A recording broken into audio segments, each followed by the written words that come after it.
नमस्कार दोस्तों, स्वागत है आपका हमारे चैनल यूज रिलैक्स योगी में। तो आज का जो हमारा मेन टॉपिक है वो है चक्रासना का। हम आज बात करेंगे कि चक्रासना कैसे किया जाता है और किसको करना चाहिए और इसका बेनिफिट कैसे होता है।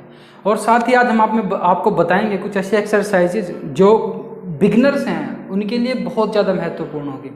वो उस पूरे पैटर्न को फॉलो करते हुए बहुत जल्दी बहुत अच्छा सा चक्रासना अचीव कर पाएंगे, चक्रासन की पोजीशन। तो शुरू करते हैं। तो मैं आपको पहले बता दूं कि जो चक्रासना है इसका नाम ऊर्ध्व धनुरासन भी है, क्योंकि धनुरासन की अपोजिट पोजीशन इसमें हो जाती है। अपोजिट डायरेक्शन में हम उसको करते हैं, अपोजिट सिचुएशन में पहुंच जाते हैं, तो इसका नाम ऊर्ध्व धनुरासन भी है।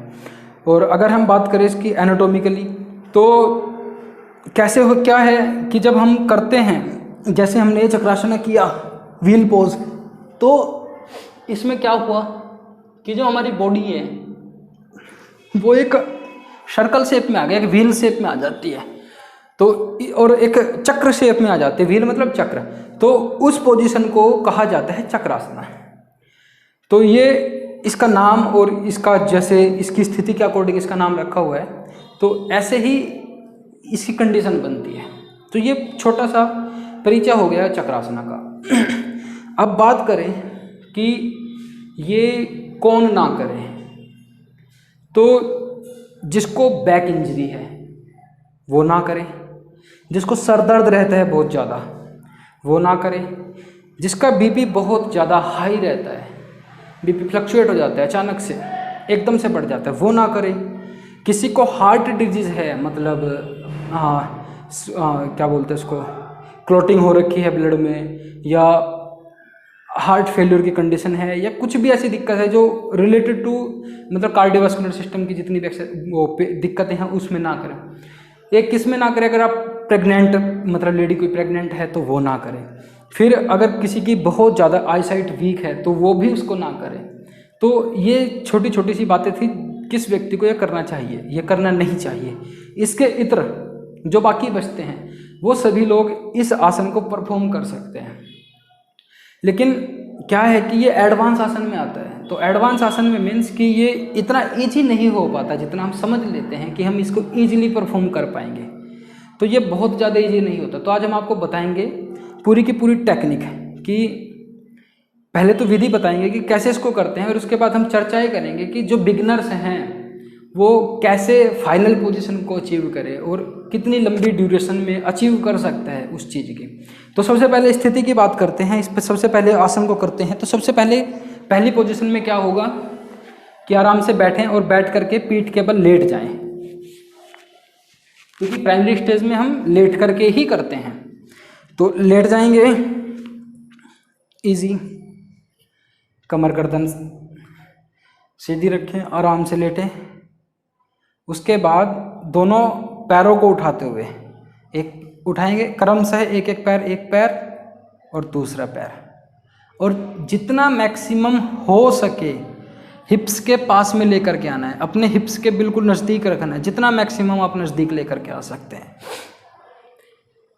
दूसरा क्या करें, अपने पैरों के बीच गैप मेंटेन करें 1 to 1.5 फीट, 1 से 1.5 फीट तक की दूरी बना करके रखें अपने पैरों के बीच, दोनों पैरों के बीच।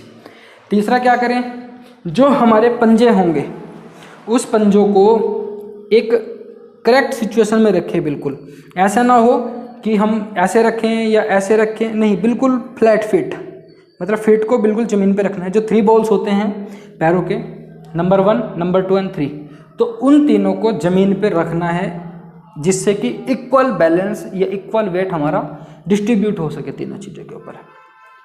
तो फिर से करके दिखाता हूँ, 1 एंड 2 हो गए। उसके बाद आराम से अपने हाथों को अपने हाथों को उठाएंगे और घुमाते हुए, और ध्यान रखिए जब हम हाथों को घुमाते हैं, अपनी हथेली को घुमाते हैं, तो ये हथेली हमारी घूम करके आगे की साइड आ जाए, ये दूसरा इस साइड से, और कोशिश और इतना ही रखें जितना हमारे कंधों के बीच गैप है, उससे ज़्यादा ना रखें। उसके बाद इनहेल करते हुए आराम से हिप और कमर को ऊपर उठाएंगे हाथों से और पैरों की सहायता लेते हुए, हाथों और पैरों को ऊपर खींचते हुए। And that's it. अब इसमें होल्ड 1 2 3 4 5 6 7 8 9 10। वापस वैसे ही जैसे गए थे, इजी एंड देन रिलैक्स। तो ये तो हमारी कंडीशन थी कि कैसे इसको करते हैं। प्रॉफिट की बात करें कि फ़ायदा क्या क्या करता है ये, तो सबसे पहले तो क्या करते हैं कि हमारी जो बैक मसल्स है, स्पाइन है, उसको उसकी इलास्टिसिटी को बढ़ाता है, उसको फ्लेक्सिबल करता है। दूसरा क्या करता है, ये हमारे डाइजेस्टिव सिस्टम को और ज़्यादा बेहतर करता है, हमारे डाइजेस्टिव सिस्टम को बहुत ज़्यादा मजबूत करता है। तीसरा क्या करता है, अगर हमें हाइपरटेंशन है, कभी कभी रहता है, तो इस आसन की सहायता से हम अपने मतलब मस्तिष्क को काम कर सकते हैं, शांत कर सकते हैं, उस हाइपरटेंशन को ख़त्म कर सकते हैं। फिर क्या करता है इसके बाद, ये हमारे रिप्रोडक्टिव सिस्टम को बहुत ज़्यादा मजबूत करता है। जितना भी रिप्रोडक्टिव एरिया है हमारा, उसकी स्ट्रेंथ को बढ़ाता है। और क्या करता है इसके साथ ये हमारे बालों के लिए बहुत अच्छा है। इसके साथ क्या करता है, हमारी अगर माइनर सा इफेक्ट है आँखों में, तो उसकी आँखों की रोशनी को बढ़ाता है। उसके बाद क्या करते हैं कि हमारा जो ब्लड पंप होता है, हमारे मस्तिष्क की तरफ हमारे ब्लड को फ्लो करता है। तो और इसके साथ साथ क्या करते हैं, ये हमारी थाई मसल्स को, हमारे बाइसेप्स, ट्राइसेप्स और पूरे हैंड को, शोल्डर को स्ट्रेंथनिंग देता है। तो इतना काम ये करता है। इसके इतर भी इसके बहुत ज़्यादा प्रॉफिट हैं, तो बहुत ज़्यादा हमारी बॉडी के ऊपर ये बहुत अच्छा प्रभाव डालता है। तो ये तो इसके बेसिक चीज़ें हो गई। तो अब हम करते हैं कि जो बिगनर्स हैं वो कैसे करेंगे इस चीज़ को। हो सकता है कि जो बिगनर्स हैं उनसे ये ना हो पाए, क्योंकि अगर बिगनर्स से क्या होता है, कई बार जैसे बिगनर्स की स्थिति मैं आपको बताता हूँ बिगनर्स कैसे कैसे क्या क्या करते हैं। पहले तो पैर दूर रखेंगे, फिर उठाएंगे तो सिर्फ इतना ही उठ पाएंगे, इससे ज़्यादा नहीं उठा पाएंगे, या इससे ज़्यादा इतना उठा देंगे, बस इस पे होल्ड हो जाता है। तो इतना ही होता है बिगिनर्स से। तो अब बात करें कि इसको कैसे अचीव किया जाए बेहतर तरीके से और जल्दी से जल्दी। तो अब पूरा का पूरा पैटर्न वही फॉलो करना है। तो अगर हम एनाटॉमी से देखें, बॉडी के स्ट्रक्चर से देखें, तो चक्रासन करते हुए हमारी बॉडी के कितने पार्ट्स उसमें इन्वॉल्व होते हैं। एक तो टैल बोन से लेकर के हमारे सर्वाइकल तक, पूरी बैक स्पाइन जो पूरी कमर है हमारी, वो पूरी की पूरी इन्वॉल्व होती है। उसके साथ साथ हमारे पूरे बाइसेप्स, ट्राइसेप्स और रिस्ट और लेकर के यहाँ तक टिप तक, अंगुली की टिप तक हमारी पूरी बॉडी इन्वॉल्व होती है। दूसरा, हमारी ऊपर की जो हमारी थाई मसल्स है वो सारी की सारी उसमें इन्वॉल्व होती हैं। हमारे ग्लूट्स, हमारे हिप्स और हमारा टॉर्सो, हर एक चीज़ उसमें इन्वॉल्व होती है। तो अगर हमें उस चीज़ को अचीव करना है तो बेहतर होगा कि हम हर एक चीज़ के लिए पर्टिकुलर एक्सरसाइज करें, जिससे कि वो उसको स्ट्रेंथ मिल सके और वो हमारी सहायता कर सके, जिससे कि हम इस आसन को बहुत ईजिली कर सकें। लेकिन फिर तो उसमें हम कुछ एक्सरसाइज करते हैं। तो उन एक्सरसाइज में क्या क्या होता है, सबसे पहले उन एक्सरसाइज में एक तो जैसे कि हमें पता है कि बैक बेंडिंग बहुत ज़रूरी है। बैक बेंडिंग के बिना हम चक्रासन नहीं कर सकते। तो चक्रासन करने के लिए सबसे ज़्यादा जरूरी है बैक बेंडिंग। तो बैक बेंडिंग अब कैसे करें जब हमसे होगा नहीं, कि हम लेट करके नहीं कर पाते बैक बेंडिंग। तो उसके लिए क्या करें, इजी स्टेप में तो सबसे जो कारगर सिद्ध होगा वो होगा कि हम अपने आप को दीवार के पास लेकर के चले जाएं, नज़दीक, जितना नज़दीक हम दीवार के पास लेकर के जा सकते हैं। जितना नज़दीक मतलब 1.5 से 2 फीट का गैप रखना जरूरी है। इससे ज़्यादा भी आप गैप रख सकते हैं।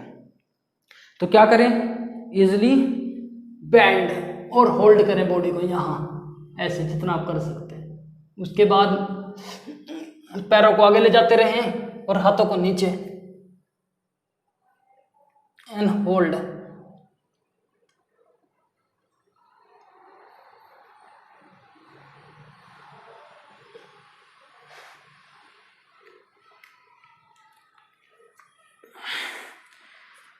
जरूरी नहीं है कि आप पहले दिन उतना कर पाएँ जितना मैंने किया, लेकिन जितना आप कर सकते हैं। अगर आप इतनी दूरी पर रुक गए, यहाँ तक आपके हाथ आए उसके बाद कोशिश करो कि पैरों को हल्का सा आगे लेकर के जाओ।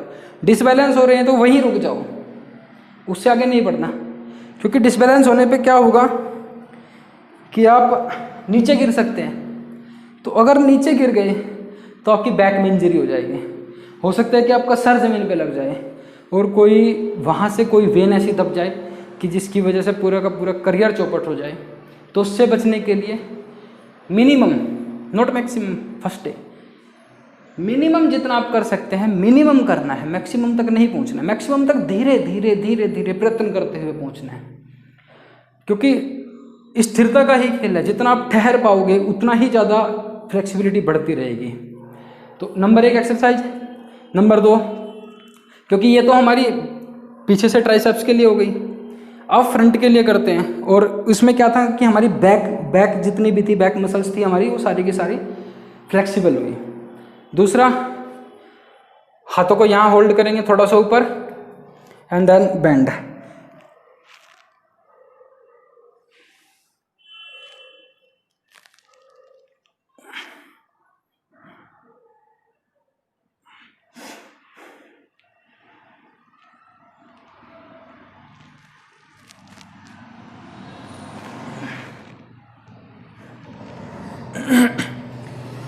तो इसमें क्या होगा, इसमें हमारी जो फ्रंट साइड से चेस्ट है वो पूरी एक्सपेंड होगी, पूरी मैक्सिमम एक्सपेंड होगी। और चक्रासन करते हुए हम ड्यूडेनम को ऊपर खींचते हैं, अपने यहाँ से ऊपर खींचते हैं चेस्ट को।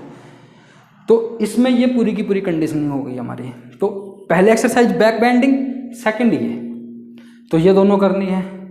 अब इसके बाद क्या करना है, इसके बाद हमें यहीं से वो कर लिया, उसके बाद आराम से आकर के वापस forward bending and backward bending. 1 2 3 4 5 6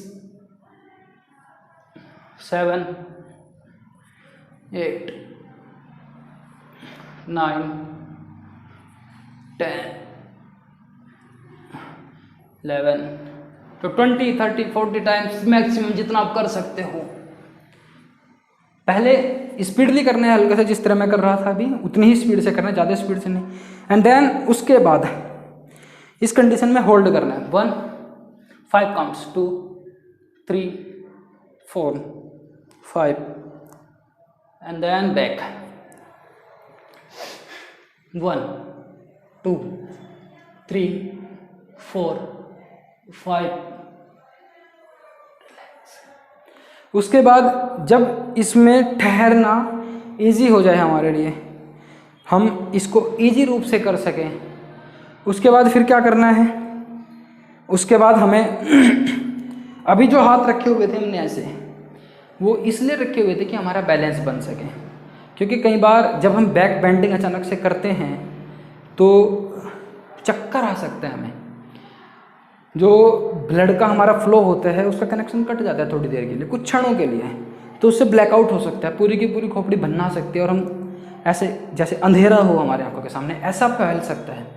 तो इसलिए हमने प्रैक्टिस करने के लिए हमने थोड़ा सा अपने हाथों का इक्विपमेंट की तरह से इस्तेमाल किया है।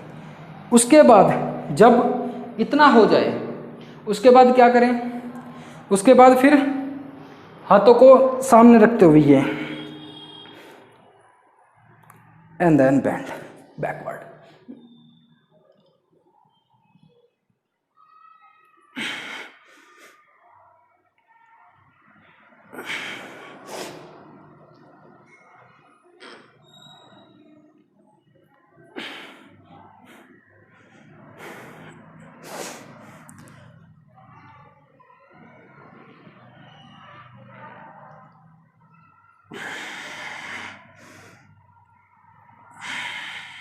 ये उसके बाद इस पोजीशन में कुछ समय के लिए होल्ड करना है, जैसे 2 3 या 4 5 काउंट्स तक मिनिमम आप जितना कर सकते हो इजीली।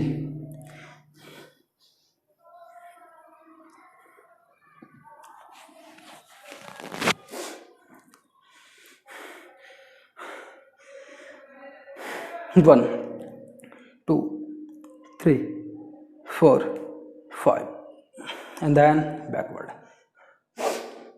1 2 3 4 5।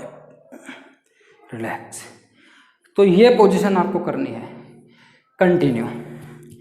इसके बाद नेक्स्ट एक्सरसाइज में क्या करना है, अब जहाँ तक उम्मीद है कि इतना करने के बाद हमारी जो आर्म पिट है और हमारा जो हैंड की स्ट्रेंथनिंग है वो पूरी मैक्सिमम स्ट्रेंथ को प्राप्त हो जाएगी, मतलब उनमें मैक्सिमम स्ट्रेंथ हो चुकी होगी।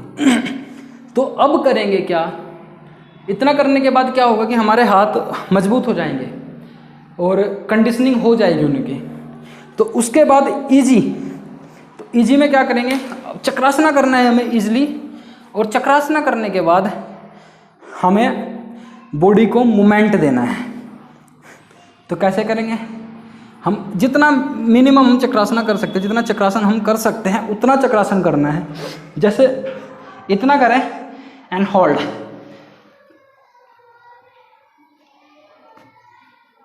फिर यहीं से धीरे धीरे कोशिश करें कि ऊपर उठा जा सके, and then down, up 5 counts and then down, up 5 counts and then down, up 5 counts and then down. तो ये पूरा प्रोसेस फॉलो करना है। फिर यहीं से थक जाएंगे तो फिर छोड़ देंगे, रिलैक्स, लेकिन पोजीशन नहीं छोड़नी है, पोजीशन को होल्ड करके रखना है और गर्दन को थोड़ा सा, नेक को थोड़ा मजबूत करना है। उसके बाद फिर उठाएंगे एंड देन पैरों को आगे पीछे 1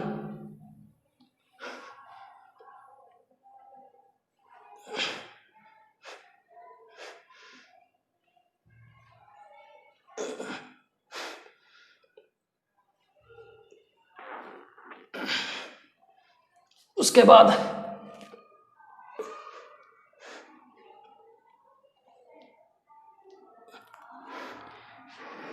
एंड देन रिलैक्स। तो ये पूरा प्रोसेस था। इसके बाद आप इसमें एक चीज़ और ऐड कर सकते हैं अगर आप करना चाहें, तो वो एडिशनल हो जाएगा, वो हो जाएगा इसमें मूवमेंट करना, गति देना, आगे की तरफ बढ़ना, पीछे की तरफ वापस आना। तो उसको करने के लिए कैसे,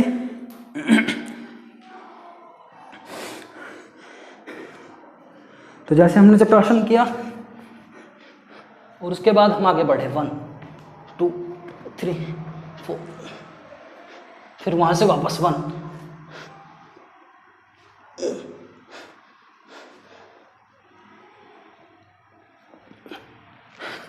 एंड देन रिलैक्स। तो इस पूरे प्रोसेस को, इस पूरे पैटर्न को कंटिन्यूअस जब तक मैक्सिमम पोजीशन तक हम पहुंच ना जाए, वो जितनी खड़े होकर के एक्सरसाइज की, लेट करके, वो जितनी भी एक्सरसाइज हमने की, तो जब तक हम मैक्सिमम रिच तक नहीं पहुंच जाते तब तक उनको कंटिन्यूअस ऐसे ही करना है। तो विद इन 4 to 5 वीक आप चक्रासना प्रॉपरली बहुत बेहतर कर लेंगे। इतना बेहतर हो जाएगा कि आपको देख करके खुद में मज़ा आ जाएगा कि हाँ मैंने कुछ अचीव कर लिया। तो इतना करना है। तो फिर मिलते हैं अपनी अगली किसी नई वीडियो में। तब तक के लिए नमस्कार, शुक्रिया, धन्यवाद। और आपको जानकारी अच्छी लगी हो तो और लोगों तक भेजिए, शेयर कीजिए, हमारे चैनल को सब्सक्राइब कीजिए। ऐसे ही हम आपके साथ नई नई वीडियो को साझा करते रहेंगे, नई नई इन्फॉर्मेशन देते रहेंगे। तो उसी के साथ नमस्कार, खुश रहिए, स्वस्थ रहिए, सर्वे भवन्तु सुखिनः।